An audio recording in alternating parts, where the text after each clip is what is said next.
వాట్సాప్లు వచ్చిన తర్వాత మరి దారుణ పరిస్థితి ఏమిటంటే ఏదైనా వెంటనే పెట్టేస్తున్నారు. ఎవడన్నా పోయాడు అనుకోండి మనలో మాట, ఇది పూర్వం ఏంటంటే ఫోన్ చేసేవాళ్ళు, అయ్యా మీరు ఏం చేస్తున్నారు అడిగేవారండి. సంధ్యావందనం చేస్తున్నాను, ఓ గంటకి ఫోన్ చేస్తానంటే కాస్త సిద్ధంగా ఉండండి.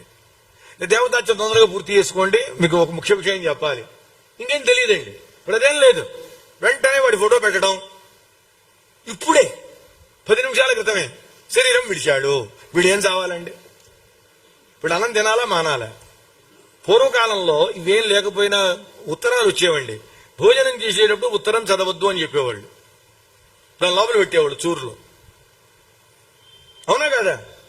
ఇలాంటివి అనేకం జరుగుతూ ఉన్నాయి.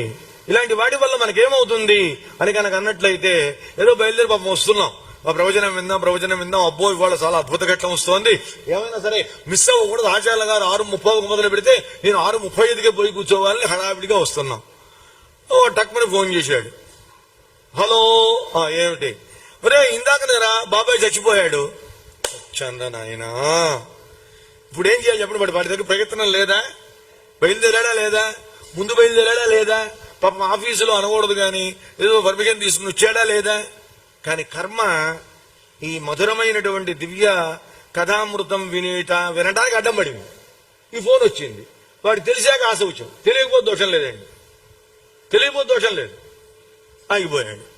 అంటే ప్రయత్నం మనం చేస్తే తప్ప, చేసేటప్పుడు నేను వెళ్ళగలను అనేటువంటి ఒక ఆత్మస్థైర్యం ఉంటే తప్ప మనం ఏ పని చేయలేము. కాబట్టి హనుమంతుడు మనకి ఆచరించి చూపిస్తున్నాడండి, నాయనా నువ్వు ఏదైనా ఒక పని తలబెట్టినప్పుడు, పని చెయ్యాలి అనుకున్నప్పుడు నేను చెయ్యగలను అనే ధైర్యాన్ని ముందు పొందు. నీ మనస్సులో నేను చేయగలననే భావనే ఉండాలి, కానీ చేయగలను లేను, ఒకవేళ మధ్యలో ఏమన్నా అవుతుందేమో, ఏదన్నా తేడా వస్తే ఎట్లా, ఇలాంటి ఆలోచనలు పనికిరావు. అందుకంటున్నాడు ఆయన, నేను వాయుదేవుని, మహానుభావుడైనటువంటి వాయుదేవుని యొక్క కుమారుడను. అంటే వాయుదేవుడు పరమేశ్వరుని యొక్క తేజస్సుని తన యందు నిక్షిప్తం చేసుకొచ్చాడు కాబట్టి, ఇటు రుద్రవీర్య సముద్భవుడు, అటు వాయునందనుడు, ఇటు కేసరీపుత్రుడు, అటు అంజనాగర్భ సంభూతుడు, ఇన్నున్నాయి ఆయనకి. కాబట్టి నేను మా వాయుదేవుళ్లాగా ఎంత దూరమైనా వెళ్ళగలను, ఎలాగైనా వెళ్ళగలను, ఎక్కడికైనా వెళ్ళగలను, దేన్నైనా సాధించగలను. తాత జాంబవంత అన్నాడండి. చెప్పు నాయనా. ఆయన అక్కడున్నాడు, వీళ్ళు ఎక్కడున్నారు. ఇప్పుడు తప్పదు, ఆంజనేయ స్వామి ఎదురుగుండా ఉన్నా ఇలా చూడాల్సిందేనండి. చెప్పు నాయనా. ఏం లేదు తాత, విధమిష్యామి జీమూతాన్ కంపయిష్యామి పర్వతాన్. మేఘాలను తుత్తునీరు చేస్తా, పర్వతాల్ని ముక్కలు ముక్కలు చేస్తా. సాగరం క్షోభయిష్యామి, సముద్రానికి క్షోభ కలిగిస్తాను. ప్లవమాన సమాహితగా, ఆనందంగా, ఆశ్చర్యకరంగా, అద్భుతంగా, అనితర సాధ్యంగా లంఘనం చేస్తాను అని అన్నారు. అని ఒక్క మాట అన్నాడండి ఆయన.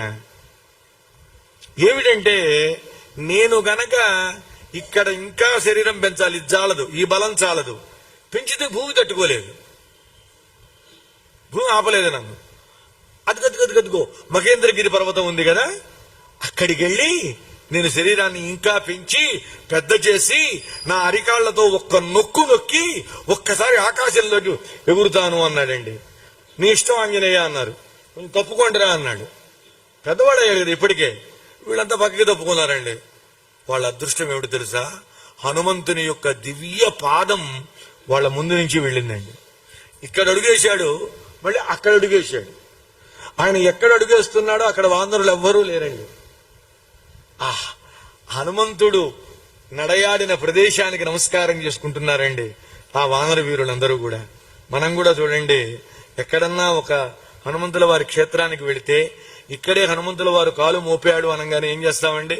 మోపాడా, నిజంగా మోపాడా, ఇది ఆయన పాదమేనా, పిచ్చి పిచ్చి ప్రశ్నలు వేయవండి. వెంటనే మనకు ఒళ్ళు పొంగి ఆ పాదానికి నమస్కారం చేసుకుని, అలాగే ఆ పాదం పెట్టినటువంటి ప్రదేశానికి నమస్కారం చేసుకుని ఎంతో ఆనందాన్ని పొందుతాం. సాక్షాత్తుగా హనుమ పాదం అది.